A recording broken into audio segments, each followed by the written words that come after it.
àwọn yẹn ni wọ́n máa rò bẹ́ẹ̀. wọ́n máa rò bẹ́ẹ̀. àwọn tẹ́ ti ń ro kìíní yẹn wá tó àwò pé these people are Muslims now. and they are killing Christians. Is that not because they are Muslim that there is no justice for the killing of our people? àgẹ̀tẹ̀ wọ́n wà ní wọ́n mọ̀ ń pa wá ni. wọ́n ní àwọn mọ̀ ń pa wọ́n ni. wọ́n wà ní pè ní ìjà àwọn agbésùnmọ̀mí mọ́. ìjà wọn wà pè ní jáìsìn. ẹ tẹ́lẹ̀ bó ti dojúrú. that means Trump must have got some reports. kí ni Trump sọ? kí ló dé tí ì sọ? kí ni bàbá sì fi dá wọn lóhùn? kí sì ni tí ì ṣẹlẹ̀ gangan?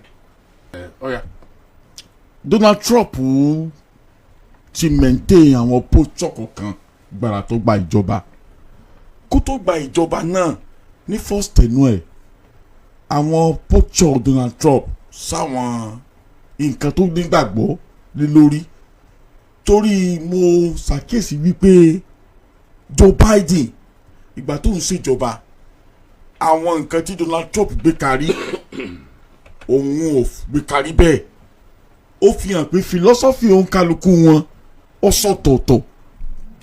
Now Donald Trump wọ́n bẹ̀rẹ̀ sí make àwọn ọ̀rọ̀ kan pé Joe Biden is a former president Democrat ni conservative ni Donald Trump. Now philosophy wọn yàtọ̀ síra wọn.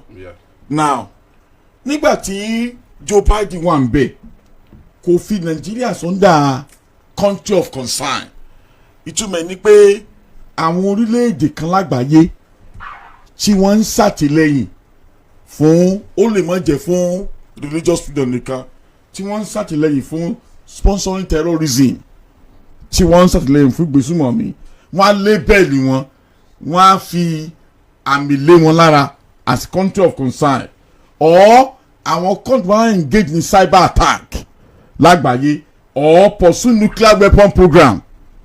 àwọn orílẹ̀-èdè tójú ń bẹ lára wọn. wọ́n sọ wọn lórúkọ wípé ẹ̀yin lẹ̀ ń ṣe àtìlẹ́yìn ẹ̀yin lẹ̀ ń gbé ìgbésùmọ̀mí lárugẹ lágbàáyé àbí ẹ̀yin lẹ̀ ń wà nínú gbígbé nuclear weapon lárugẹ lágbàáyé àbẹ́yìn lẹ̀ jẹ́ kí ẹ̀ ní religious freedom nílùú yín lágbàáyé they will not label them country of concern. Now in the case of ọ̀rọ̀ tí Donald Trump sọ láti label Nàìjíríà ní country of concern tó di awuyewuye now ó ń sọ̀rọ̀ wípé iye àwọn òkú tí wọ́n pa nítorí ìjà ẹ̀sìn láàrin àwọn ọmọlẹ́yìn Kristi àwọn Christian ó lóun statistics yẹ on the larger percentage wọn ó Nàìjíríà lọ fọ́ sí na ìgbà tí mo wo statistics to quote tí Donald Trump quote ó quote about 4,000 tó kú only the 3,000 out of them Nàìjíríà làwọn òkú yẹn ti wá tí wọ́n jẹ́ Christian tí wọ́n pa only due to that effect ó lóun rí Nàìjíríà bí ìlú tí kò sí òmìnira láti ṣe ẹ̀sìn tí kálukú wù and tí a bá gbàgbé some time ago the president Aṣíwájú Bọ́lá Ahmed Tinubu ti àdírẹ́sì àwọn ìlú pé àwọn jogún Islam nínú ìdílé àwọn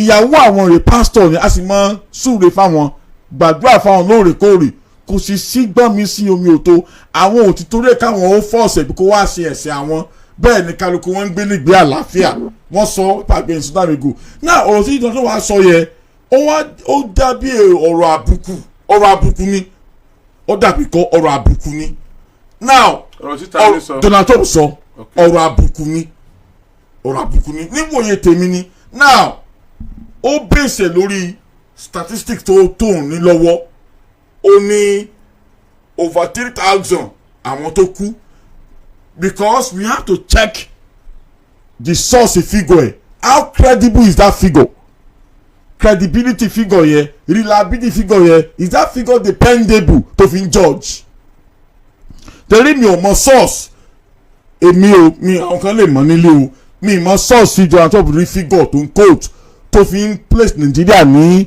country of concern ibi tí ò sómìnira ẹ̀sìn now àwọn ènìyàn ti wá àgbà kan ní pé kí ló fà kí ló bí tí Donald Trump ń bẹ̀ sí sọ̀rọ̀ àwọn ọ̀rọ̀ tó le báyìí jáde now lamẹ́ríkà òfin wọn nílé ìgbìmọ̀ asòfin wọn ó fún ilé ìgbìmọ̀ asòfin ní agbára láti place àwọn country kan ní country of concern àwọn country tí mo ti list yẹ ó fún wọn lágbára bẹ́ẹ̀ tí wọ́n wá gbé country of concern ní country kan lórí bóun ṣe kéde rẹ̀ definitely country yẹn wà nínú ewu because àwọn official wọn àtàwọn tó máa ń ti country jáde wọ́n lè mọ fún ọ ní restriction tó ní agbára àti profiling tó le ipe country àti pé wọ́n á send signal sáwọn kan lágbàáyé pé ẹ má lọ síbẹ̀ o torí pé ẹ̀mí yóò dé o. ẹjọ ṣé ẹni àwọn tó kú látara ìjà ẹ̀sìn. ní fígọ̀ tó ń coach fígọ̀ tó dáná coach. ṣé nàìjíríà jíjà ẹ̀sìn ni. tóun ti sọ ọ láwọn ọmọlẹ́yìn kristi ni. àbí níbi ìjà àbí ìgbésùnmọ̀ mi náà mi. ìjà ẹ̀sìn ló ń pè é because ó rí lédè mọ́ christian because once tó ti mú christian jáde ń bẹ̀ ó ti fi túmọ̀ sí pé àwọn christian ni wọ́n lẹ́ni wọ́n ń sọnù. okay honourable speaker. Number one ṣe rí ọ̀rọ̀ religion ọ̀rọ̀ tó yẹ kí wọ́n jẹ́ ń sọ̀rọ̀ ọkùnrin ọ̀rọ̀ religion ọ̀rọ̀ tó yẹ kí wọ́n mú sùúrù kan tó dẹ̀ máa ní ìdàlàyé àìfẹ̀lẹ̀kẹ́ bò sí àìfẹ̀lẹ̀jọ́ o ṣe rí ẹjẹ́ ń ṣe fi ti Trump sílẹ̀ kí n sọ nǹkan tó fa ti Trump àti bá a ti kóra wa sí yọ́ọ́yọ́ tá a fẹ́ mọ̀ọ́mọ̀ kóra wa sí ìdààmú lórílẹ̀‐èdè fúnra wa ṣe rí ìlú tí o bá ti sí justice mo tún mọ justice is when you do the right thing at the right time justice is when the innocents are not punished unnecessarily justice is when the perpetrators of evil are apprehended and punished and the innocent are set free.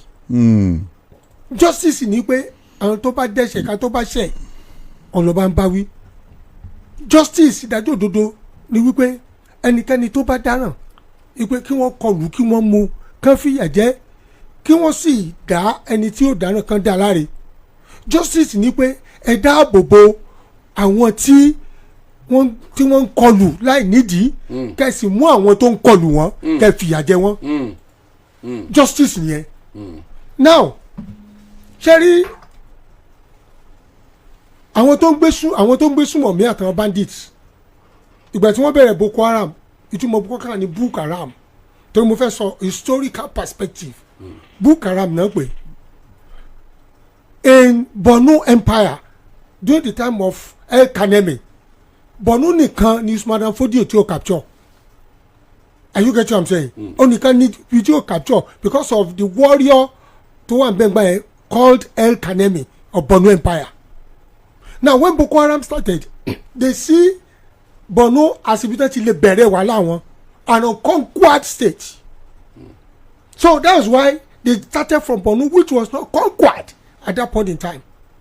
Àwọn tá a lè sọ yìí they are extremists Islamic extremists náà ń pè wọ́n tó ṣe pé they are fundamentalists and they are sponsored by terrorist organizations like ISWAP and ISIS.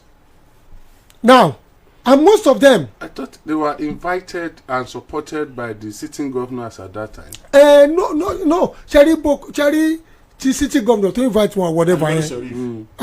We are talking about the essence. Reason Okay. The most of them came from the Chad. They came from Futajalong. They came from Gao. They came from Timbuktu.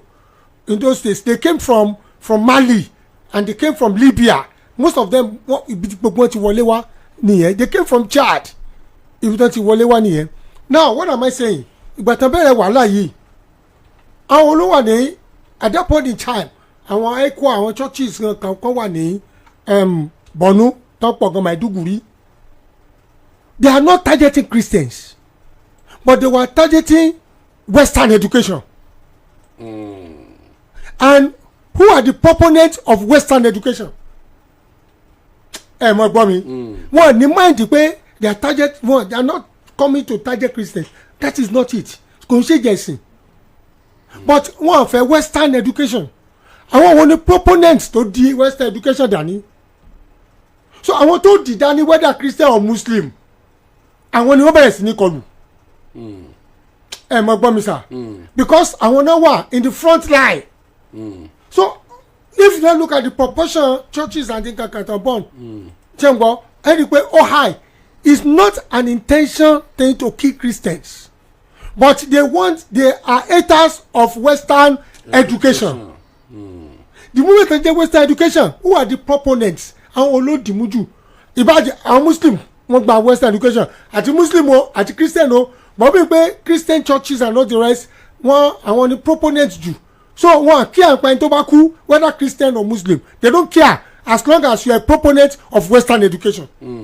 Now ìyẹn bẹ́ẹ̀ yẹn ní Plateau Benue Taraba àwọn olówó ní Plateau àwọn olówó attack wọn they are not Islamic fundamentalists but most of them are Muslims ṣẹ́ngbọ́ the Fulani X-men now Fulani X-men kí ni bá lọ wọn lọ pa Christian ìtẹ́ ń bá lọ wọn fẹ́ gbalẹ̀ there's what we call climate change ó ti lé wọn kúrò ní Chad ibi tó ti ń dára omi ti ń gbẹ they want greener pastures so they are moving southwards so essence ṣe ṣe ni pé wọ́n bẹ̀rẹ̀ sí ní gbalẹ̀ ẹ̀ rí pé occupationists àwọn Fulanis they are occupationists no doubt about that wherever they get to they want to exterminate you and take over your place so n tó ṣe ẹni tó fi ń bomb villages àwọn ò náà bomb most of them are Christians so and they are not really targeting Christians they want occupation ìbàjẹ́ Muslim ló wà mẹ́ wọ́n pa ìbàjẹ́ Christian ló wà mẹ́ wọ́n pa but àwọn olówó ní firing line jù àwọn tó wà firing line are Christians ṣé n gbọ́ ní Plateau ní Benue they are Christians so àwọn olówó firing line they are not intentionally targeting Christians ṣé rí ó yẹ ká understand kìíní but because they were in the firing line ó jẹ́ pé àwọn ló pọ̀ jù ní àwọn tó kú mi ò pẹ́ get it's not that they target Christians they do not target Christians they were targeting their land they were occupants of the land their intention is not to go and kill Christians kápẹ́ Muslim náà máa ń bẹ̀ wọ́n pa ọgbọ́n wọn pọ̀.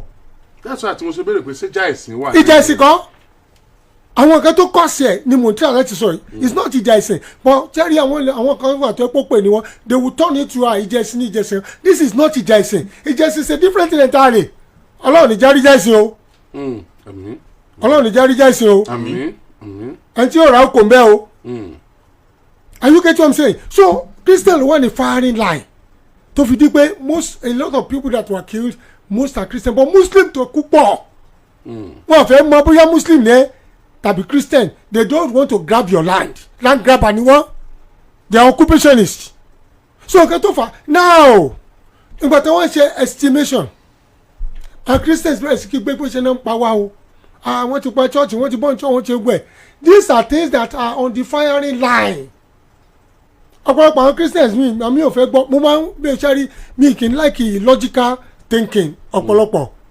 because you don't just start a war where there is none problem tó ń ṣẹlẹ̀ lama what is the problem to one ground the problem on ground is there are some people who are coming to take over other people's land ìjọ until America fi sọ̀rọ̀ o ìjọ táwọn Fúlàní dẹ̀ ti ń pa àwọn èèyàn tó ń bọ̀ villages ẹ pè pé mélòó náà múnú wọn so wọ́n wá ní wọn gẹ́gẹ́ bí ẹni pé wọ́n pa àwọn kan wọ́n ń dá àwọn kan sí so wọ́n wá ní pé okay they are protecting some people allowing them to kill wọ́n á ní tí wọ́n ń gbọ́rọ̀ wọn rí wọn mú wọ́n ti disappear ẹ̀ dẹ̀ sun villages ẹ̀ take over land wọn so ní mo fi sọ̀rọ̀ justice if there is justice whether Christian or Muslim tó bá ti commit a crime you are a criminal.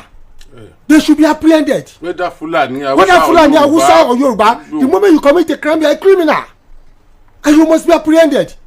So to say pé Nigeria kò sí justice system ò dáa, ibi tí ethnicity ti wọ̀ nìyẹn, ibi tí tribalism ti wọ̀ nìyẹn. So you understand what I'm saying? Some people are protected, while some people are exposed. Now I say, but why should you protect some people? Tí Nigeria bá lè bẹ̀rẹ̀ sí ṣe dájọ́ òdodo lónìí, just like the president said. They should go and hit it on the head. Anybody to who could ìbàjẹ́ Hausa ìbàjẹ́ Fulani ìbàjẹ́ Yorùbá ìbàjẹ́ Igbo anybody to who could to perpetrate evil they are evildoers. So when you have evildoers you have to treat them as evildoers. So the moment the justice bá dé everybody this nonsense will not be there. When people don perpetrate evil tán bá mú wọn but this same one rí wọn mú the same bàbá mu wọn fi wọn lẹ̀ ní I've been a witness of nígbà tó ń dájọ́ àwọn kan ní gàgà àbí kí lórúkọ ẹ̀ tẹ́ pé ó jẹ́ oko Yorùbá kíní Fúlàní ló tún dájọ́ wọn pé kíní níbo ni ìwọ wà nígbà tí wọ́n jẹ́ oko tiẹ̀ ìwọ kò sí níbi and you are looking at a situation whereby justice is not done. So in essence what I'm saying in essence ni pé it is not a religious war. Nobody is targeting Christians, but Christians happens to be on the firing line because of their land and because of who are the attackers. They did not come in the name of religion. They came to grab their land. Land ni wọ́n grab kì í ṣe pé wọ́n fẹ́ pa Christian tàbí wọ́n fẹ́ pa kínní ilẹ̀ wọn ni the major àwọn tó bá sì wà lórí ilẹ̀ lẹ́pa. they will not act of the religion. wọ́n àbẹ̀rẹ̀ religion yìí. Are you get what I'm saying? Because they want the land, and the moment they get that land, whoever occupies the land is gone. So only US in town Western world one jẹ́ fún ni pé most of these perpetrators wọ́n rí wọn mú wọ́n dájọ́ wọn ìlú tẹ́ bá ti ṣèdájọ́ agbádẹ́ bí wẹ́tẹ́ tú àwọn kan lẹ̀ láti mọ̀ pa àwọn kan ká wí pé Muslims ló dominate Benue ṣé ń gbọ́ Muslim náà ni ó kú jù. Muslim náà ni ó kú jù torí ilẹ̀ wọn náà nídìí ilẹ̀ wọn ni Fúlàní nídìí. Are you getting what I'm saying, sir? So now let's go to Trump. ẹ jẹ́ kí n ka eléyìí náà tó Trump lẹ́ẹ̀fì wá kwadi ẹ̀ ńlẹ̀ research kan lélẹ́yìí tí wọ́n gbé report wọn jáde. Wọ́n ní if you are using the data for policy campaign or advocacy, for example relating to your campaign in Oyo State, you should clarify whether you are referring to religiously motivated killings, that is where faith was a reported factor, versus violence in which Christian Muslims died but the motive was something else. Land, banditry, others, etc. Use conservative figure. Ẹ jẹ́ wọn jókòó bẹ́ẹ̀ yẹn náà ẹ wo táìmù yín bàrà láti ẹ jẹ́ wọn jókòó bẹ́ẹ̀ yẹn náà jàre kàn relax. Use conservative figures and note the methodological limit. For example, according to ACLED data, in Nigeria between January 2020 and 2025, there were at least 317 deaths in attack where Christians' identity was a reported factor, and 417 deaths likewise among Muslims is similarly classified attack. When referring to larger number, e.g. 52,000 Christians killed since 2009, you should say according to and clarify that they are contested. Since you are working in a political grassroots extent, it might be more impactful to combine quantitative facts, specific high casualty incidents in your region or comparable neighboring states with national level data rather than rely solely on aggregated national number. So nǹkan ni sọ́ọ̀sì ni tẹ́ ẹ̀ sọ ẹni ẹ̀ náà sọ. and ọtún wa sọ kí ni kan pé look there are certain areas tó ti ń ṣẹlẹ̀ ẹ wo ti ọmọ Deborah tá ló ṣe blasphemy tí wọ́n pa ní Sokoto àwọn extremists ni àwọn extremists tó dẹ̀ pa ibi táwọn yẹn ti ń sọ̀rọ̀ fundamentalist tó pa ní Sokoto ní blasphemy ni it's because the perpetrators were not punished. Àwọn tó commit wọn punish if they were punished wọn ní sọ pé wọ́n lọ ń pa Christian because anybody can go extreme. Ìyá kan náà ti ń ṣe preaching lọ báyìí tí ń lago tán pa ẹ wọ́n sọ fundamental ṣe é tẹ́pẹ́ tí mẹ́nìkan tẹ́ dá lọ́wọ́ kọ́ àwọn yòókù ò ní ṣe mọ́ but because our justice system is bad.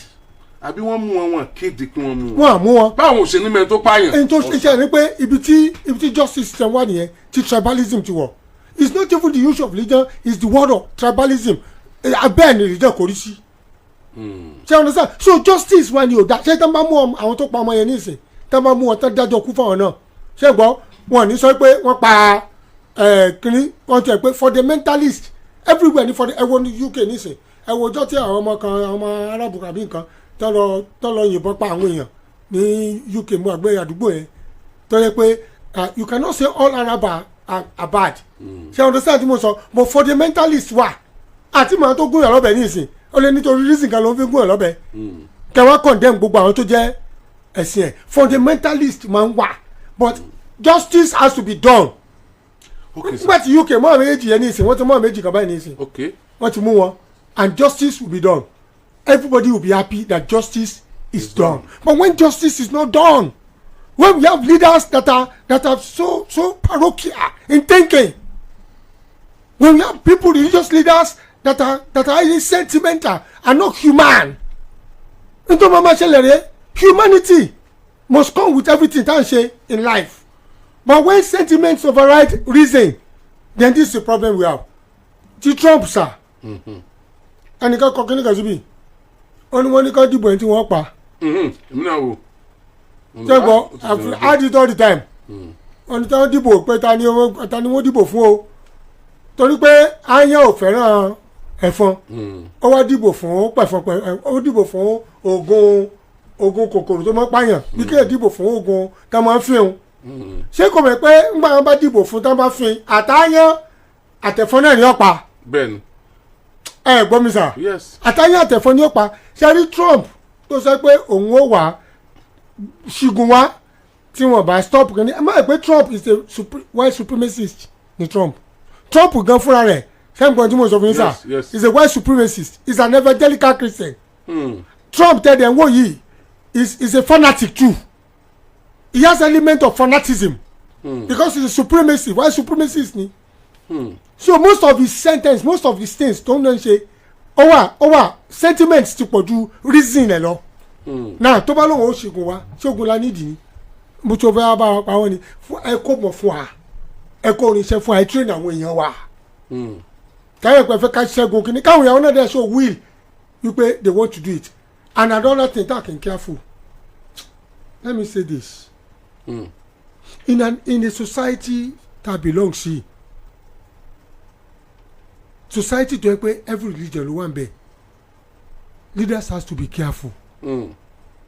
To me I believe in meritocracy mo dey believe no ẹni tó bá lè ṣe nǹkan ni kó ṣe kó dẹ̀ dáa but as in one society tó jẹ́ pé little thing tó bá ṣe báyìí ó wà under microscope little thing tó bá ṣe báyìí àwọn yóò bẹ̀rẹ̀ sí x-ray oríṣiríṣi ọ̀rọ̀ ni when Bola Tinubu is coming on ṣé n gbọ́dọ̀ tí mo sọ sọ the Muslim ticket ó ti fáwọn Christian ní the sense of alienation. Leaders must be very careful. Not everything is politics. You look at the environment. Ipe kini environment kini o le inflame. I want to talk as ngba tàbí ola se big Muslims. E ti mọ̀ pé society wa ti evolve. To me, ẹ bá mú aláwo méjì kò sí tó kàn mí. Tó bá ti lè deliver kan tó ayé wa ṣe. Ẹ bá Muslims kò sí tó kàn mí. But àwọn èèyàn wa gullible. Some Christians are still bitter. Ọ̀pọ̀lọpọ̀ wọn pè fógun ẹjọ́ tó gún ẹbọdé ṣé wọ́n dùn ṣé kò ní dé ọ̀run yábọ̀ sọ̀rọ̀ ẹnìkan ni tẹ́lẹ̀ mi bá sọ̀rọ̀ àwọn preacher yẹn báyìí ẹ mọ̀ I am a Christian but I am not gullible I am a Christian I am sensible I am a Christian I have responsibility to humanity I am a Christian I no religion is superior to another. How can I tell my religion is superior to other religion? No culture is superior to another. Are you getting me, sir? 100%. So what I'm not saying in essence is most Christian leaders too wọ́n lùlù ogun bí ẹ bá sì lùlù ogun tó gun bá dé ogun lè ó jẹ́ pò lógun kọ̀ọ̀kan kó lọ o. ìlù tó yẹ kán lù ìlù àlàáfíà ló yẹ kán lù ìlù ìdájọ́ òdodo ló yẹ kán lù ìlú bí ìlú yóò ti lọ síwájú ṣùgbọ́n our politicians wa they should be careful when you are making policy statements making decisions think about the environment you belong. The same and Christian kan ṣe bẹ̀rẹ̀ pé Muslim ticket ẹjọ́ bọ́n bá ṣe Muslim tílé ayé mi bá dáa tó yẹ pé meritocracy ni what is your problem about religion? bí gómìnà kan yẹ commissioner mẹ́rùn tó yẹ Christian márùn tó yẹ Muslim mẹ́ta wàhálà bóyá Muslim márùn tó yẹ Christian mẹ́ta wàhálà. kí ni wàá rò kókè mú so tó náà bẹ̀rẹ̀ ti mọ̀ pé wàhálà ni ó wà wo the society you belong to. ṣẹ́gbọ́n let me balance it kò síbi tó ti lè rí èèyàn gidi kò síbi kan ló ti rí èèyàn gidi kì í ṣe Christian nìkan ló dáa tó ló fẹ́ yàn kì í sì ṣe Muslim nìkan ló dáa tó ló fẹ́ yàn balance it up kí ilé ayé bá lè tòrò ẹ gbọ́ mi sà balance it up dékìlẹ̀ ayé tòrò and let people know what you are doing kó àkóyawọ́ ní tó ń ṣe mọ̀jẹ̀ kan rí i pé christian nìkan ló kàn fún lóye muslim nìkan ló kàn fún lóye you are inviting problem. níbi tí wisdom is the principal thing. òun pe ìṣòro tó gun oorun òní ràn bẹ́ẹ̀ni òun pè fúnra rẹ̀ so ó dàbí pé pípẹ́lú tẹ̀ sọ yẹn ìṣòro yẹn ti bẹ̀rẹ̀ láti ìgbà tí wọ́n ti mú running mate nìyẹn o honourable speaker láti ìgbà tí wọ́n ti mú running mate ìṣòro yẹn ti bẹ̀rẹ̀ o. làwọn yẹn ti ní wọn sínú. no làwọn kan ti ń fi pé wọ́n pa wọn tì. wọ́n pa wọn tì náà ti ní better mentality wọ́n pa wọn tì. bíi pé àwọn ti di inferior. ẹgẹtẹ nígbà tí nǹkan wá ń ṣẹlẹ̀ wọ́n wá yí mọ́ra wọn. ìjọba yẹn tún wá ń lọ nǹkan wá ń ṣẹlẹ̀ wọ́n wá rí i pé ọwọ́ tún ń dun ṣáìdì yẹn wọ́n wá ń wò bíi pé. kò dé ìwà intentional. kò dé ìwà intentional. it's not intentional. tí wọ́n sì dájọ́ òdodo. kò wá sí dájọ́ òdodo. èkéèsì àwọn tó ń pa àwọn èèyàn. àwọn factors that are responsible yẹn àwọn tó ń ṣe poll science kàn mọ́ kọ́lẹ̀. kò wá sí dájọ́ òdodo. wọ́n wá ń ṣe add and delete plus or minus ó wá fẹ́ fún wọn lásà bíi pé sáwọn ẹni ìfẹ́ gbà wá ńlẹ̀ tán ni. ẹ gbà tán. meanwhile it's not that ọ̀tọ̀ ni tán bá wá. because they would even ask pé okay who are these extremists who are these Fulanis what is their religion okay kí lẹ̀sìn wọn they are Muslim. ẹ̀sìn tẹ́tí ẹ̀kọ́ ló kọ́ síwájú. no nígbà wọn ò sí ìdájọ́ òdodo. no àwọn yẹn ni wọ́n máa rò bẹ́ẹ̀. wọ́n máa rò bẹ́ẹ̀. àwọn tẹ́ ti ń ro kìíní yẹn wá tó àwò pé these people are Muslims now. and they are killing Christians. Is that not because they are Muslim that there is no justice for the killing of our people. àgẹ̀tẹ̀ wọ́n wà ní wọ́n mọ̀ ń pa wá ni. wọ́n ní àwọn mọ̀ ń pa wá ni. wọ́n wà ní pè ní ìjà àwọn agbésùnmọ̀mí mọ́. ìjà wọn wà pè ní jáìsìn. ẹ tẹ́ ní bó ti dojúrú. that means Trump must have got some reports. àwọn gba reports. tó jẹ́ pé ó ṣeé ṣe kó jẹ́ pé kò rí bó ṣe rí gangan. kó jẹ́ pé intention àwọn yẹn àti bí wọ́n ṣe ń feel. kò mú intention wọn. ló fa report yẹn. okay intention wọn ti ń feel ló fa report. ló fa report yẹn. now I want to ask as a good Christian. kí ló yẹ kí good Christian tó feel pé okay o tán bá ti ẹni jáìsì náà ni wọ́n pa àwọn èèyàn kan kí ló yẹ kó béèrè fún báyìí. now do we ṣé kán béèrè fún ogun yẹn pé kí Trump kó sọ́jà wa tí Trump bá kó sọ́jà wa àwọn wo ni Trump fẹ́ fi sọ́jà àti ìbọn pa níbo ni wọ́n fẹ́ fi ogun yẹn níbo ni wọ́n fẹ́ fi face ẹ̀yẹ àbíra wa ni o.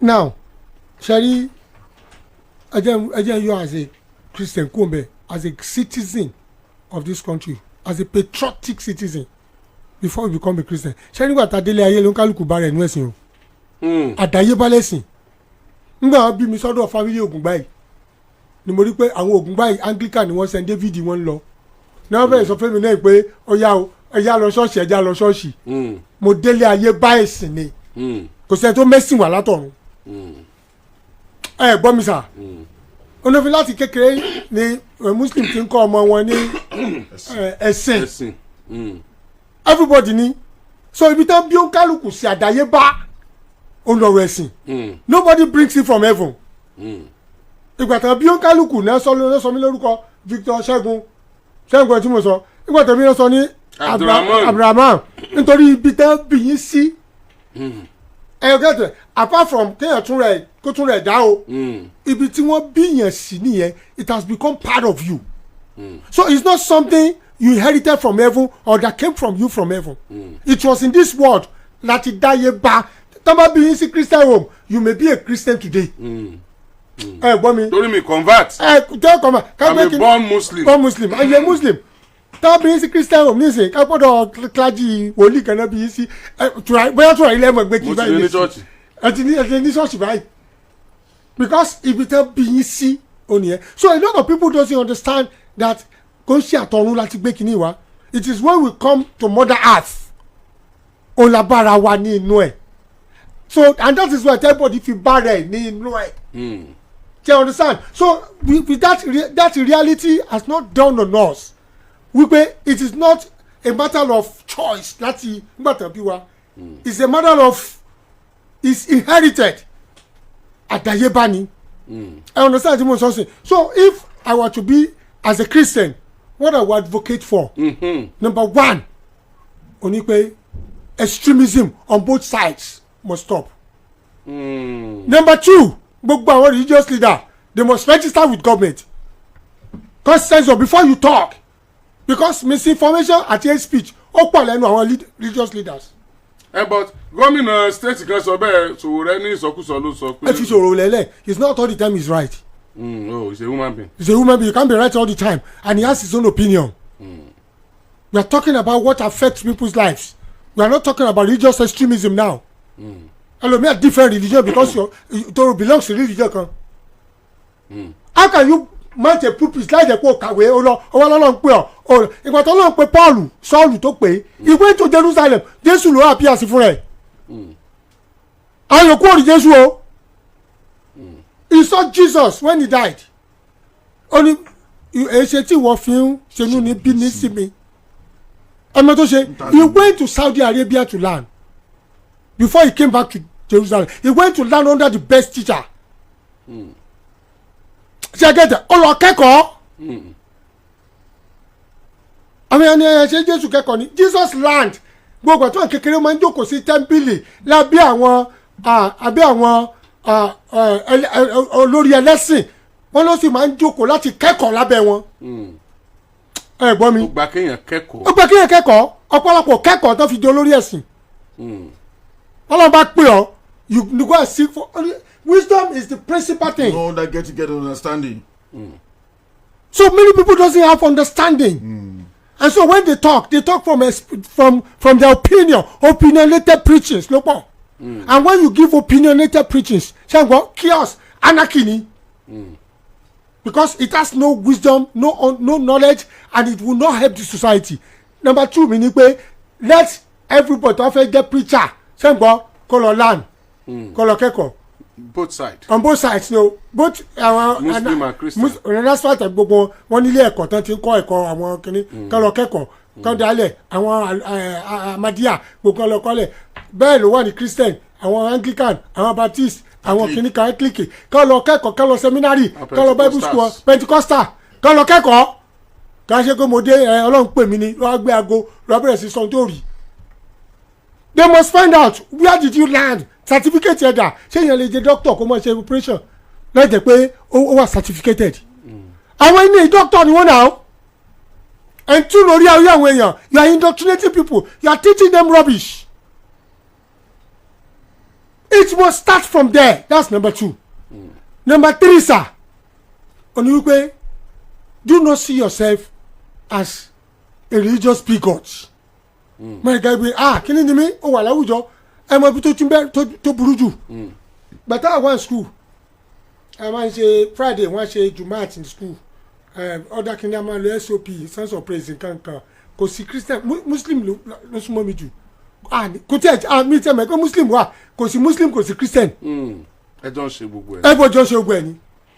But when extremists came ẹ lọ sí sùkúù gbàtà wọn mi wà ní pàdé School of Science tó mọ̀ ń gbà pàdé tí mo wà lọ school ni mo bá rí ọ̀nà bá ní ó wà lọ́dọ̀ àwọn Christian bẹ́ẹ̀ yẹn ọmọ tí mo kọ́ rí mo lọ́dọ̀ àwọn Christian bẹ́ẹ̀ yẹn gbà tí mo rí kí ló tí wọ́n àwọn Christian la wà níbí mo rí bọ́ àwọn Muslim náà ṣe ti wọn lọ́tọ̀ wọ́n ṣe ti lọ́tọ̀ mo wò báyìí omi dẹ̀fẹ̀ bọ́ lójú mi àwọn ọmọ yẹn dẹ̀kọ́ ló ṣe o àwọn olórí wọn ni àwọn tó ń kọ́ wọn ni àwọn náà separate wọn àwọn olórí ẹlẹ́sìn àwọn náà separate society wa àwọn náà pa society wa jẹ́ on both sides àwọn náà dabaru ìgbé ayé wa tó a jẹ́ pé nkálukú wa lọ́nà tẹ̀ kò sì bí trade ò ti ní wáyé. Wọ́n mọ describe mùsùlùmí bí ọ̀tá kìrìsìtẹ́nì bí ọ̀tá mùsùlùmí ó dìgbà tá a bá sọ̀tà ara wa ká tó rójú rere Ọlọ́run ni. mo wà ní lẹ́jọ́ kan lórí òkè kan mi dákọ̀ ẹ̀ ní preacher yẹn ó wá fi ọjọ́ àwẹ̀ síjọ́ léyà ọjọ́ léyà ló fi jọ́ àwẹ̀ sí ẹ mọ̀ gbọ́ mi through these occasions wọ́n sọ wọ́n yéé fún yín ní ọdún àmì pé ní church yẹn àwọn tó jẹ́ Muslims máa ń wá converted wa gbọ́ wọn wà èyí tí ò bá jẹ́ Muslim àwọn títí family wọn jẹ́ Muslim wọ́n pọ̀ ó wá jíjọ́ ìgò wa fi sẹ́wẹ̀ ó wá sọ lórí microphone pé ẹ má jẹran léyà ò ṣe kíní kankan ẹ má ṣe kíní kankan opinion tiẹ̀ ló ń sọ owó bẹ̀rẹ̀ sí lu ẹsẹ̀ Bible láti kókò kú kójọ. You are making people to be enemies of their family. tó gun bá wá dé ṣé wọ́n ló fẹ́ ṣẹ́gun wọn. ẹ gbọ́ mi I went to him. arákùnrin ìsọkúsọ lẹ́ ń sọ n bá tún gbọ́ tó tún sọ̀rọ̀ ẹ̀. He was not happy. ìjọ yẹn gangan division ìlú kan wà wọn pẹ̀lú kẹmẹ̀sì táwọn Christian bá ń ṣe nǹkan wọ́n tètè jáde ní ṣọ́ọ̀ṣì kápẹ́ Muslim jíjọ́ ní ilé yàbọ̀ sí wọ́n ṣe pápápápá lọ́jọ́ wọn kápẹ́ Friday tó jẹ́ kíní ni ó bọ́ sí kí lórúkọ Good Friday nǹkan gbogbo ọjọ́ mú ẹ ṣe nǹkan pọ̀ ni standing order ni bẹ́ẹ̀ ni you can't hear the pé Christian and Muslim they do things together.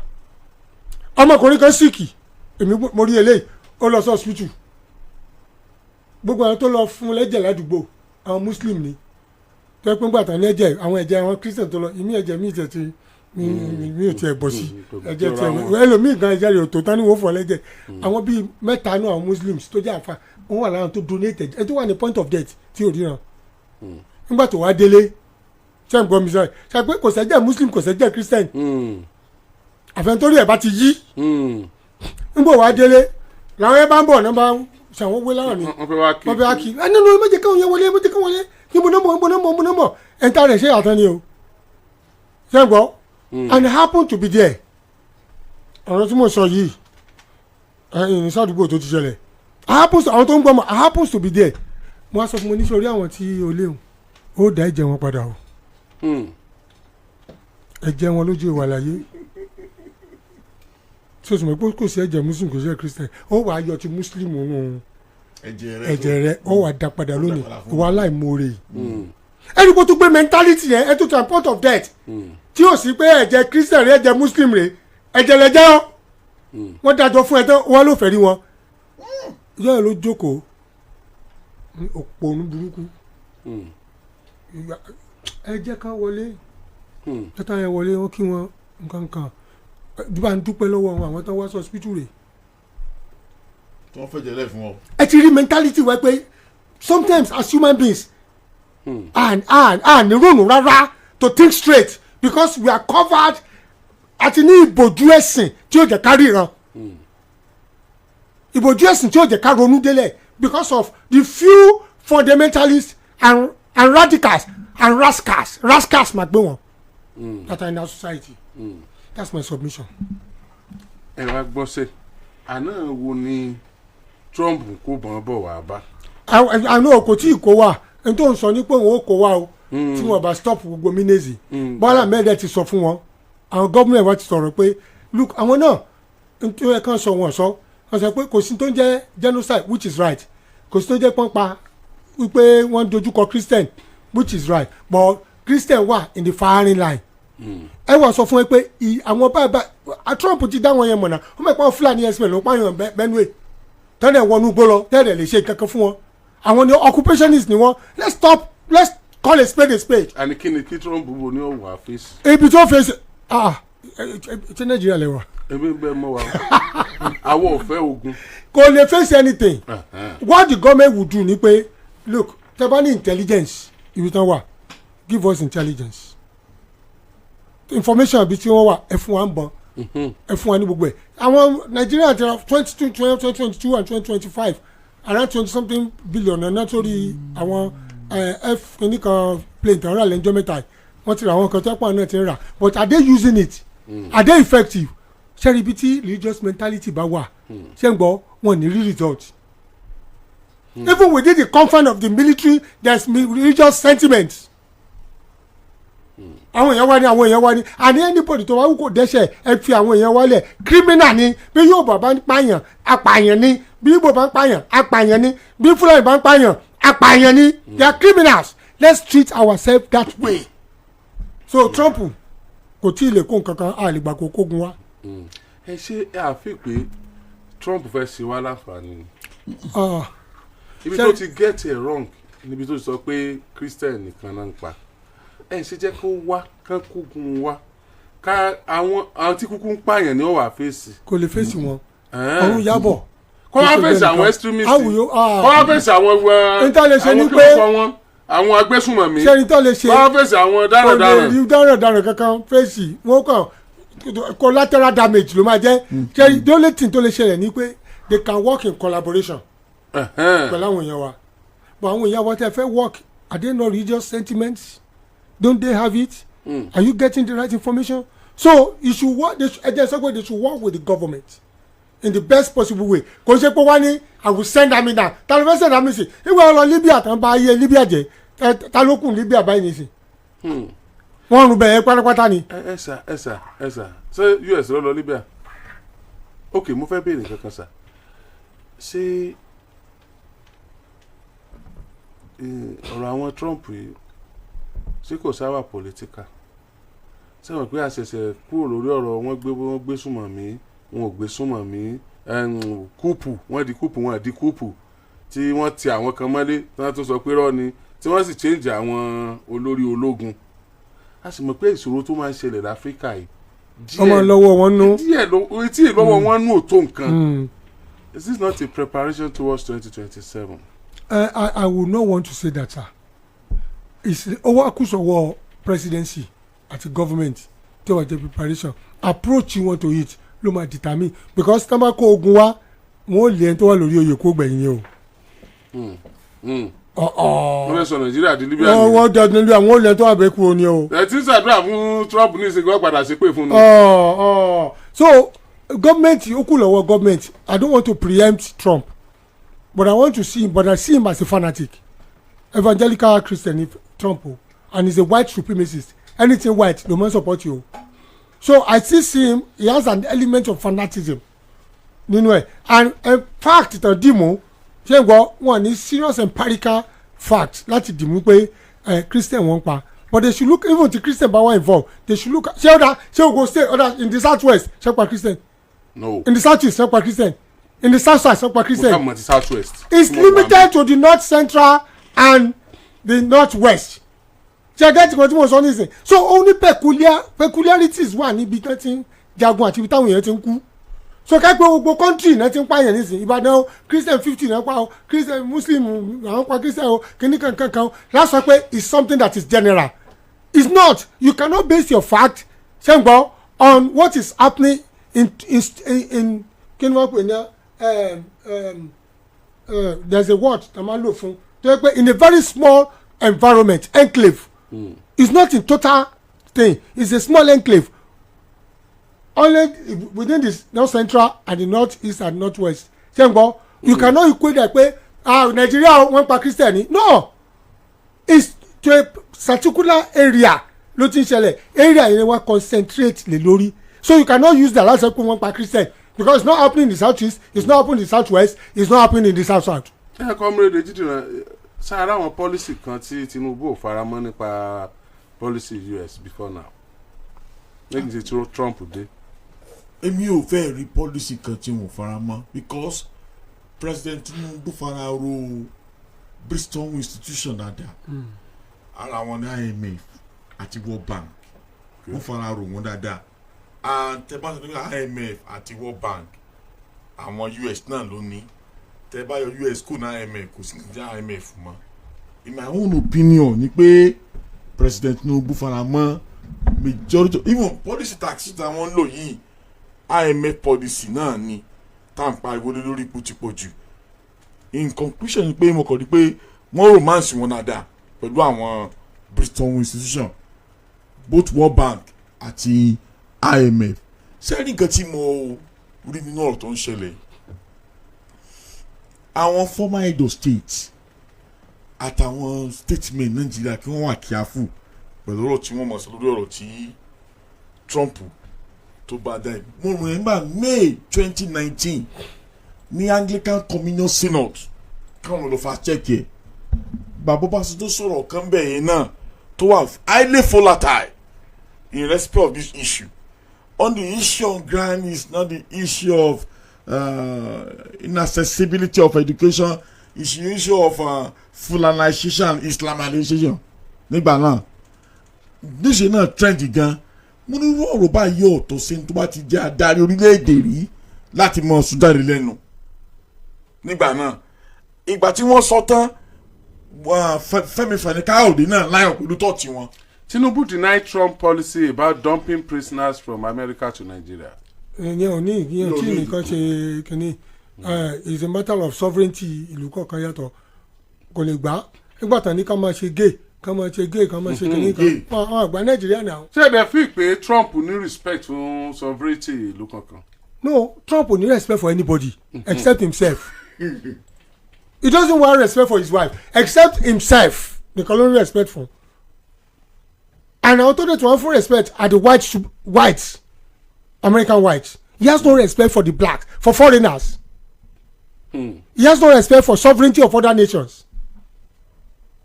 Àwọn ọmọ bàbá Ukraine yẹn gbàtọ́ sọ̀rọ̀ tí bàbá yẹn sọ̀rọ̀ sí padà. Ẹni pé ó jẹ́ ti Zelensky ó sọ̀rọ̀ sí padà. Ó sọ̀rọ̀ sí dáadáa. But look, you can't just keep on talking like that. I mean, you are wrong. What you are saying is wrong, and I cannot take it. Ayé òde parẹ́ láti gbà. Ayé òde parẹ́. So every country ló ní sovereignty tiẹ̀.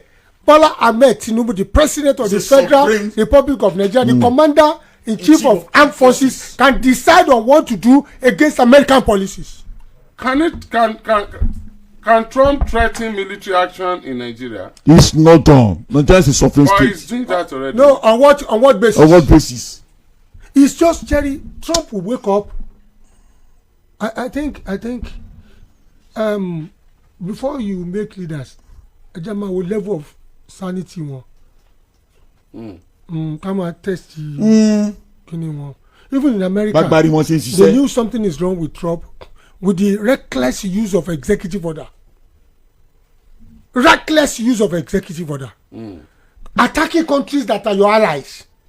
That they ally one for long, like Canada, like Australia, like Bogo. Because they attack you, come on, take over Greenland, while take over LA, with vain excuses and naughty words. And he doesn't want anybody to rise against him. Why is he against Brazil now? Do you understand him also? Because he saw Brazil as a emerging power and can they push one anyhow. Remember tó àti Putin tó bá jọ sọ̀rọ̀ ebi àtúndì ọ̀rẹ́ òní Putin àtúndì we will do something for Putin tó bá ti àtún reverse ẹ̀ nígbà tó ti ń sọ̀rọ̀ Putin kí ló ti ṣe lórí ẹ̀ we will sanction Putin we will do this ọ̀rọ̀ ìfẹ́gẹ́ ni. To me it's just Trump is a bully. He bullies everybody. He's a bully. Trump is a bully. That to me. I don't, to me, I won't call him a bully. He's a bully to me. But you Trump is a bully. He's not a bully, but he bullies everybody. Okay. So, ṣé Trump láṣẹ ó sì lágbára láti kó sọ́jà rẹ̀ wọlé láì jẹ́ pé ààrẹ orílẹ̀-èdè Nàìjíríà àwa fọwọ́ sí That is not possible. My brother, it's possible. We are talking about. It might not be right, but it's possible. It's possible. We are talking. He started attacking Venezuela on international waters. Are you the paresi? Do we have the military power to withstand him? He's just using excuses. Láti ṣe tó wà nú ẹ̀ tó fẹ́ ṣe. Tó wà nú ẹ̀ tó fẹ́ ṣe. Ọ̀tọ̀ ni tó wà nú ẹ̀ ó lu eléyìí wọlé. Ọmọ yẹn pé àti bó Muslim àti Christian lápadà sí pé fún Trump tó bá wá. No, ẹ ti gbọ́ nígbà tí ayé bá ń dìbò fún insecticide. Ṣé ẹ pé àméjì ní àtàyè àtẹ̀fọ́n ní ìjọba.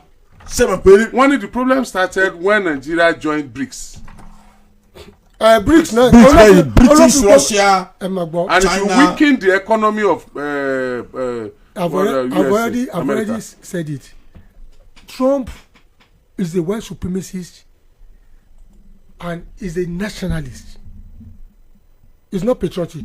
Patriotism, go like everybody ni. He's a nationalist, an erratic nationalist. Only Trump. Anything anybody mama say to American economy, Trump will fight it tooth and nail to destroy such nation. Sorry, there's nothing wrong with Nigeria to join BRICS. But kíní ọbẹ̀ gbóná ó máa ń mú sùúrù kéèyàn la ìgbà tó ti join BRICS àǹfààní wo ló ti jáde fún wọn bẹ́ẹ̀ wọ́n àìkánjú tu wú ọ̀ràn. torí pa ìgbà rẹ̀ tó. ṣẹ́gun you could have waited ẹ jẹ́ kí BRICS máa lọ kẹ́ má ṣe diplomatic relation yín pẹ̀lú wọn lọ don't declare yourself as an enemy of America so suddenly and relationship pẹ̀lú China and gbogbo ẹ̀ not until you join BRICS relationship pàtó ni òní tó ń bú yányán. we have bilateral relationship with other countries. She understand the most. So it is not until you now join BRICS. She not to join BRICS. One make as an enemy of America because the agenda was not to use dollar again. Dollarization of the economy. They wanted to read it. Domineering dollar náà kó lágbàá yìí o. Ẹ fi domineering ilẹ̀ bàbá. Àwa náà sì ti join báyìí. Àwa náà sì ti join. But since that join, are we still not being dollarized? If America sneezes, say I catch a cold. I catch cold. But my policy Tinubu ti dollar ń wálẹ̀ díẹ̀ wọ́n wálẹ̀ o. No, fluctuate ni. It's now 148 something now. On fluctuate from 15. On fluctuate okay. We see we haven't been able to have a very stable economy. It's still fluctuating. Okay. Trump and America want to destroy our economy because we are not more dependent on them, and they want us to continue to depend on them. Bola Tinubu is been avoiding Trump, and Trump knows it. But we need our unity. Nigeria under Tinubu is going economic independence. So don't give Trump and American a chance to destroy us. Religion and ethnic war will not do Nigeria any good. For now, Tinubu will not bow to Trump. Ṣé mọ̀ pé Trump tẹ́ ń sọ yìí kò bá fogun abẹ́lé lamẹ́ríkà ìgbà tó lose níbi tó wà so extremist dé bí wọ́n ṣe ń kéde result pé Joe Biden ńlá òkè àwọn fáǹsì ẹ̀ lọ́dà capital rú tí wọ́n bá bu nǹkan jẹ́ wọ́n ní láti kọ́ṣẹ́ wípé ìbò tá à ń dìlọ yìí ẹ̀yìn ti balẹ̀ gbà bó ṣe rí tí irú Trump wà láfíríkà ni a di sit tight president níbi tí ìwà ìlédè a di sit tight president. We are even hearing rumours. Now they want to do that. sit tight president torí pé institution wọn strong ń bẹ̀ yẹ wọn ò sì fàyè gbà ara nǹkan tó fà nìyẹn tó fi di pé kò rí ṣe ẹ sì máa wo most àwọn fans ẹ̀ o ni wọ́n face prosecution tí wọ́n jẹ́jọ́ tí wọ́n bà nǹkan capital jẹ́ gidi gan. Okay, it is simple. Let Nigeria government do the needful. We just need peace. That is what common man needs. They have demand and knows those who sabotage their actions on security. Tinubu is also a smart man. He knew these armies and some leaders against his government, and majorly behind its insecurity in the north, and they are just using religion as a tool. And that is why if you look at the time of the colonial masters, before the amalgamation of the Southern Protectorate and the Northern Protectorate, can you establish amalgamation? The essence of the amalgamation is to be able to control the Southern Protectorate because they have control of the Northern Protectorate already because of the use of indirect rule. Do you understand? So indirect rule here, one will say, okay, let's amalgamate them together and use the North to control the wealth of the South. I understand what I'm saying. So they were not using the North because the North in Borno Simoleno because of the use of indirect rule. So now, what we are now saying today, Chengbo, is just a little bit of deviation from what operates during the colonial period. But if you are not careful, if you are not very careful, colonialism, already we have neo-colonialism in economic area and social life. Because Batiwanisi, under colonial economy àwọn náà control tradition wa ó ti lọ kò sí kíní kan mọ́ colonial mentality ni but when it now comes to a total domineering factor in all our lives in our policy and politics then disaster ni. So Bola Tinubu is wise, I am telling you, and his economic policies and everything that he is doing is against the norm to America, especially to Trump, to forward see. So definitely there will be issues. And these are some of the backlashes of those issues. But Trump is just ranting. Ranting. If Bola Tinubu knows what he's doing and he stood on his feet and Nigeria is a sovereign nation, but àwọn náà terrible to change àwọn kìíní nísìn kábẹ̀rẹ̀ sí apprehend gbogbo àwọn tó ń pààyàn yẹn. justice ni. ìtì pàwá nàìjíríà justice ni. injustice tó wà on ground olóńpàwá. bẹ́ẹ̀ni. christian sọ̀tà muslim àtọ̀. muslim sọ̀tà christian. yes. àfàwọn kan tó ti forí gbálẹ̀. bẹ́ẹ̀ni. ní ọ̀nà méjèèjì. bẹ́ẹ̀ni. yeah so because ẹlòmíín náà wà nù christian tó bá láǹfààní láti rírú àwọn boko haram yẹn inú gan join pẹ̀lú ọ̀rọ̀ tí ń jáde lẹ́nu àti wọ́n ti ń wọ́n. ọ̀rọ̀ ẹnu gangan burú ju so many things. so for that àti ní muslim way o àti ní christian way o ẹ lọ sí mẹ́dọ̀. ẹ̀jẹ̀ èèyàn kan léèyàn fi máa wọ̀ ìjọba ọ̀run o. ẹ̀jẹ̀ èèyàn kan o. ẹ̀jẹ̀ èèyàn kan léèyàn fi wà lìjẹ́ náà peace àlàáfíà ọlọ́run lọ́dẹ tẹ́ fẹ́ pa tára yín bá gbóná ẹ ṣe sùúrù àbí. bẹ́ẹ̀ni. àwọ̀ fógun àfọ́tẹ̀ àjọ máa gbé papọ̀ ni ẹ jẹ́ fi lè káàdì ńlẹ̀ in baba Faletis voice in Saworide o lè lóun ọ̀bọ̀ tún lẹ́kùn lé ẹ̀ ṣe o sì ń yọ̀ o sì fura.